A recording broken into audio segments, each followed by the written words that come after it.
All right. Hello. Sean Brady bringing you another fabulous episode of Leverage Your Lunch. Yes, we could call it the lunch hour, but sometimes we don't take a full hour, and you don't even need to be eating lunch right now. But yes, I do have this, a golden milk vanilla latte in the background. Now, that was a shake. I actually made that as my protein shake and upscaled my stuff. Hold on, this is live. I'm going to cough. I'm glad I recorded that on my podcast. All right, so you get to see me coughing while we're going live. I don't know why I got something in the back of my throat, but I do. So we're talking about budgeting for things you enjoy. And yeah, I like food. Jaleesa likes food. She's eating at one of our favorite restaurants, takeout right now, Kate Zone in St. Louis. How you doing there, Jaleesa? Oh my gosh, I know. You're talking about the hot crisp fish. What was the other? I couldn't get past the hot crisp fish. What was the other couple things you said?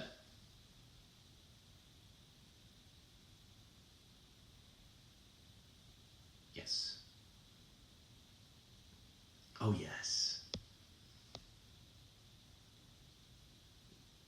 Dry fried calamari and the house special noodles. Oh my goodness. That sounds delicious. Just delicious. All right, so we're talking about budgeting for things that we really enjoy. And I know offline we talked about some of the things that you do. So yes, definitely food. I would even call for myself food excursions. I probably do spend a little bit more than the regular budget on food. Because, one, we have 6 people in our house, right? So there's one just pure mass. We just have more people eating. And then we have picky eaters. We have a vegetarian. We have someone who thinks they're a vegetarian once in a while. Somebody's just eating more vegetarian. And that actually helps because meat is pretty dang expensive. So, it's like, we're saving money this way. And that kind of fulfills in one of my needs to create new foods. So we've been doing a whole bunch, especially, thankfully, we're in the fall season now and it's cooler outside. So I'm experimenting with all these different soups and bean dishes and things like that. And yes, I know you country people out there it's like, no, you can't eat beans and legumes, all the lectins and stuff that's bad for you. And it's like, well, yeah, I have a pressure cooker and I do actually double pressure cook it and things like that to remove some of those bad things. So I found it to be pretty good and my body doesn't seem to have any adverse reactions so far. Time will tell. But budgeting for things that we love, right? Budget for things. It's like, hey, it's all in your mindset. You know what you love to do. Now, just figure out what's the less expensive way you can do it. Now, Jaleesa mentioned some of the things like, I like my pampering thing, get my nails, get my hair done, get a little massage now and again. And I don't necessarily like all those things because I don't get my hair done and I don't do my nails all the time. I get my done like every once in a very blue moon. I'll get them done, right? But that's not super high priority for me. And we can't go to sports events and things like that. But even when we could, that wasn't a high priority for me. I just didn't like paying a lot of money to go to the thing unless it was a really big game. I was with a certain group of friends that I know would also enjoy a big game and things like that. But I still, from a food standpoint, you know me. I'm not going to have an awesome experience with the food unless it's something new and exotic and different. And, you kind of know what you're going to get when you go to the ballpark. And I don't like paying that much for it either. It's outside of my budget comfort zone. So begin to realize what your budget comfort zones are, right? So when it comes to nails or your hair or massage, do you have limits, Jaleesa?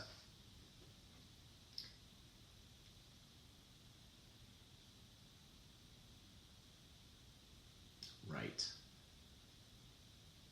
And it's not just the price, it's also the tax and typically the gratuity, right? You have somebody shampooing your hair, or I don't know what they do to you. I just kind of know what Michelle does for hair because I have no concept. I have no concept when to go to the hair place. not for me. I haven't done it in like 2-3 decades. But in reality, that's something we need to account for. And it's something that's important to my wife. I know it's something that's important to you. And if I had hair, it'd probably be something important to me too. But it ain't. So my hair budget goes completely into foodstuffs. And I do like to experiment with it and just be really different in my choices of trying new and exotic things that I never tried before. I might not like it, but that's okay. I still budgeted for it. So that's kind of common sense thinking, isn't it? It's just kind of common sense. Do what you like to do. And, that's what Dave Ramsey, big fan of Dave Ramsey, big shout out to Dave. Thanks, Dave. And it's like, the common sense thing that this is an Abe Lincoln quote. I think it's Abe Lincoln who said it. Common sense ain't so common. So, we know these things fundamentally. Now, why don't we do them?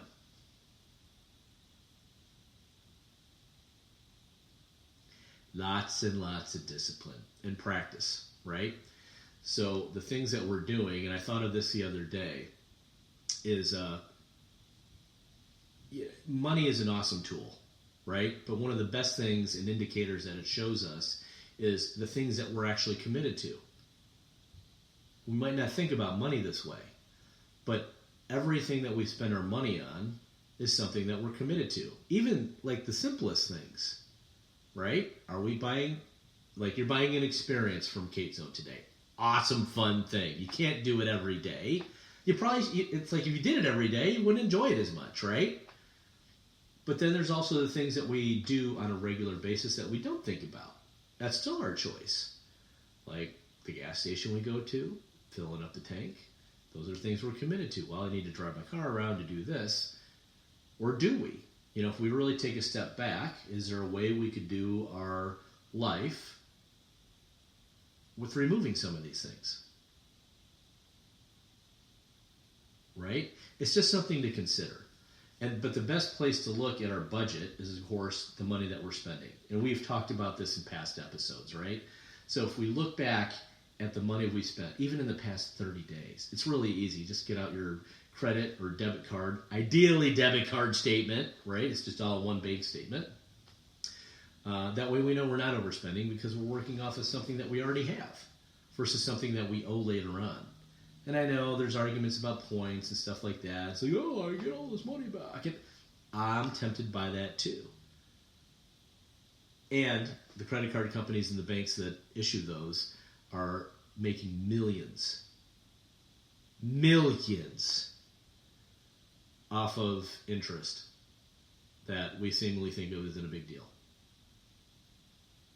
So we can afford and enjoy the things we want when we work and enjoy them more. And money is a great indicator of that. So the things that we're really committed to is where we look back and we can just look at the things that we spent money on. And it might be a fun little thing, a fun little exercise just to look for yourself. You don't have to share it with anybody. You could. Yeah. Yes. And I know I have a lot of, not even so much gas, but a big grocery bill. And then, we have our utilities. That's a kind of another big one.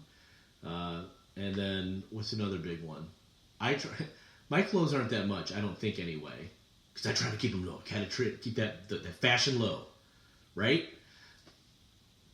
But now it's going back to school time. And our kids are actually going back to school physically. And so it's like, they're like, oh yeah, we need new stuff. I'm like, well, why don't you ask me this, like, a month ago? And, it's like I could have been finding all the awesome deals on all this stuff, right? Because you're going to change your mind about stuff in a little while, but that's okay. We still work within our budget. And that's one advantage of having a budget for each category in your life.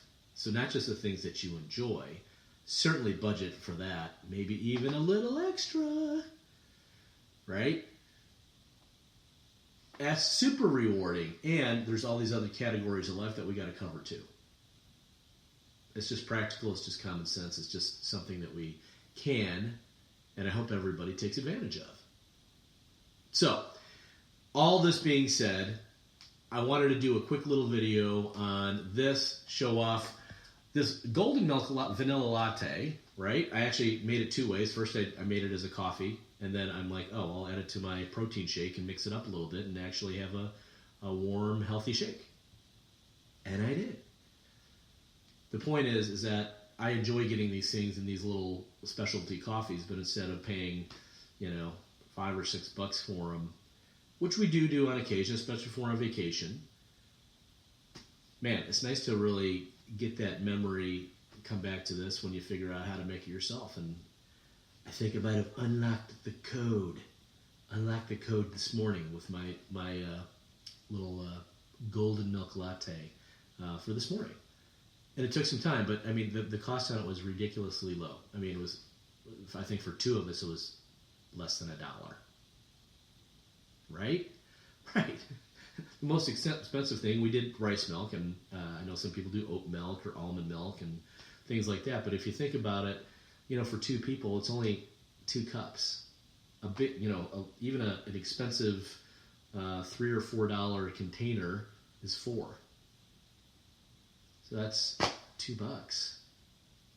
And part of it, half of it was coffee. That's like nothing. So when we get to break things down and we learn these things, what's the real experience that we want to have? One, I get the joy out of making it. So that's my joy and experience. But then the other one is for my wife, is that she gets to enjoy a little treat and enjoy her marathon of business calls that she's on all day, right? A little bit more. She gets to sip on that. Instead of just pounding coffee, she doesn't drink caffeine, so it's, it's just a little something to warm her up on a cold, chilly day. So I hope this was fruitful in bringing some thinking to your life, to your budget, and looking at, oh, here's how I can easily do this. It's not hard.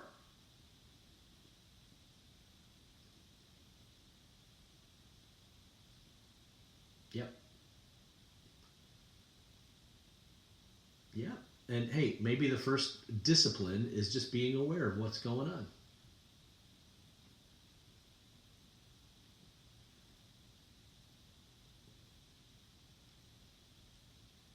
Yeah. And the other thing I put down in my note, the other thing was even before you go back to the budget, and Josh was on a call earlier today, is start with why. It's a Simon Sinek thing. It's the name of a book. But it's really a great question. Why do I like this thing? And then more specifically, once you answer why, it's like I like creating it. I like recreating it from an experience I had before. My wife might not. She likes the coffee or the drink, right? But why do we enjoy it? And then what specifically about it do we enjoy? And then once you hone in on that, then you can get really focused and tight on maximizing your experience with whatever your budget allows.